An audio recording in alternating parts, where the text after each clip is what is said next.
ආයිබෝන් ජයවේවා කියලා ප්‍රාර්ථනා කරනවා. අදත් සදරු SL vlog YouTube නාලිකාවෙන් ඔය කට්ටිය වෙත අලුත් වීඩියෝ එකක් අරන් ආවා. ඉතින් අද මේ වීඩියෝ එකෙන් මම අරන් ආවේ මෙන්න මේ දහස් පෙතිය අට පෙතිය කියන මල් වලින් අපිට තියෙන ප්‍රයෝජන දේ මොනවද කියලා කියන්න තමයි. ඉතින් මේ මල් වලින් අපිට ප්‍රයෝජන එක දෙයක් තමයි අපි වගා බිමක් ගෙවතු වගාවක් ආරම්භ කරනවා නම් අන්නේ ගෙවත්තේ වගාව ආරම්භ කරන්න මත්තෙන් මෙන්න මේ වගේ මල් ඔය කට්ටිය සිටුව ගන්න. ආරම්භ කරලා තියෙන එක නම් අපිට කරන්න පුළුවන් මෙන්න මේ මල් යොදාගෙන කෘමිනාශක දියර එකක් අපිට හදාගන්න පුළුවන්. අන්නේ කෘමිනාශක දියර එක හදාගන්න කොහොමද කියලා තමයි මම අද ඔයාලට කියලා දෙන්න යන්නේ. ඉතින් තව කාර්යයක් තමයි මේ මල් වලින් අපේ භෝග වගාවේ ඉක්මනින් අපිට භෝග ලබා ගන්න පුළුවන්. අපේ වගාව ඉක්මනින් පළ ගන්න පුළුවන් දෙයක් වෙනවා මේ මල් වලට එන මීමැස්සන් වගේ පැණිබොන සතුන්ගෙන් අපේ වගාවේ තියෙන මල් ඉක්මනින් පරාගණය වෙනවා මෙන්න මේවට.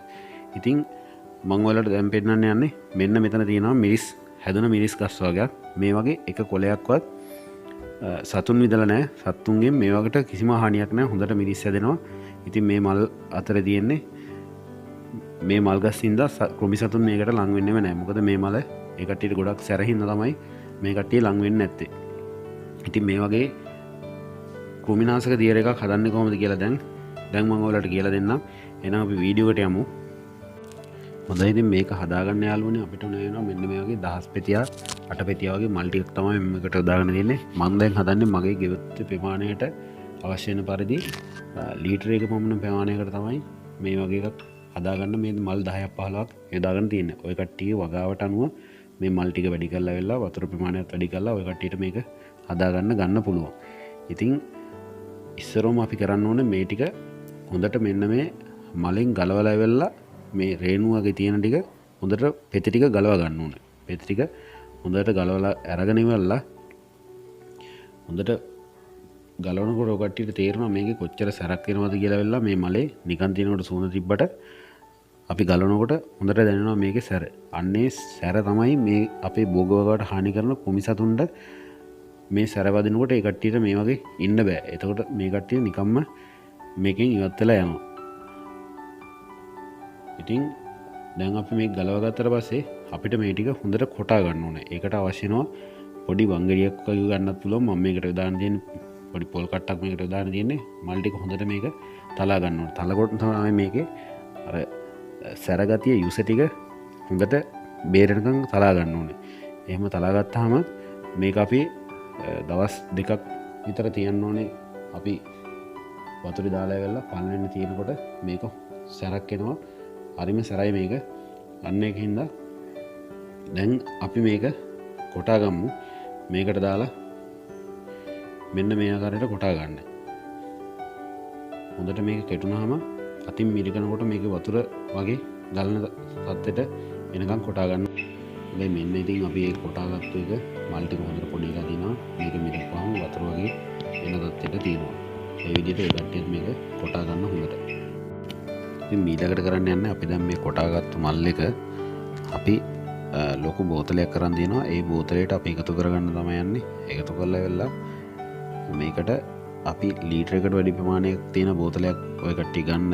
මේ වගේ ලොකු බෝතලයක් අරගෙන ඉවරලා වතුර මේ ටික මල් ටික දාලා මේකට වතුර එකත් එකතු කරගන්න. ඔය කට්ටියට පුළුවන් නම් මේකට හොඳට කෝමාරික කැල්ලකුත් බෙන්ඩර් කරලා ඉවරලා මේක තුලට දාගන්න. එතකොට ගොඩක් මේ බේත් එක ගහපුවම ගහේ පත්‍රවල ඇලිලා සිටිනවා මේ ගහන බෙහෙත එක. එතකොට දවස් ගණක් තියෙන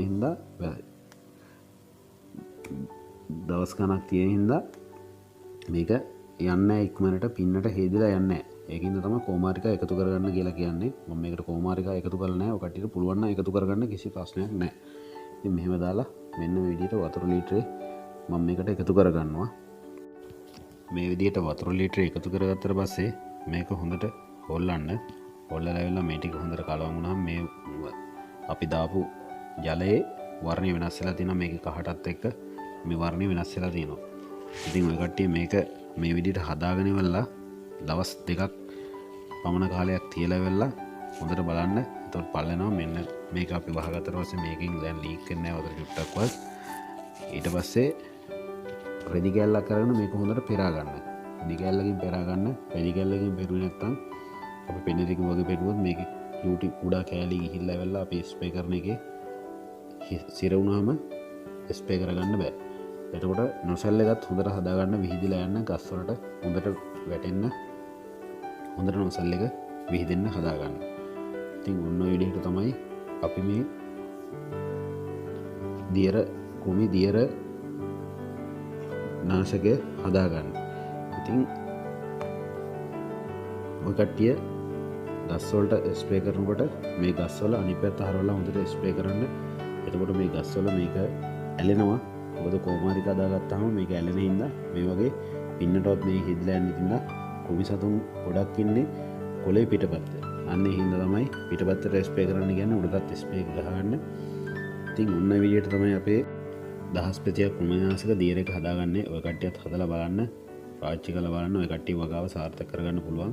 එහෙනම් ඔයගොල්ලෝ සීලවට ජය වේවා කියලා ප්‍රාර්ථනා කරමින් අපේ වීඩියෝ එක මෙතනින් අවසන් කරනවා.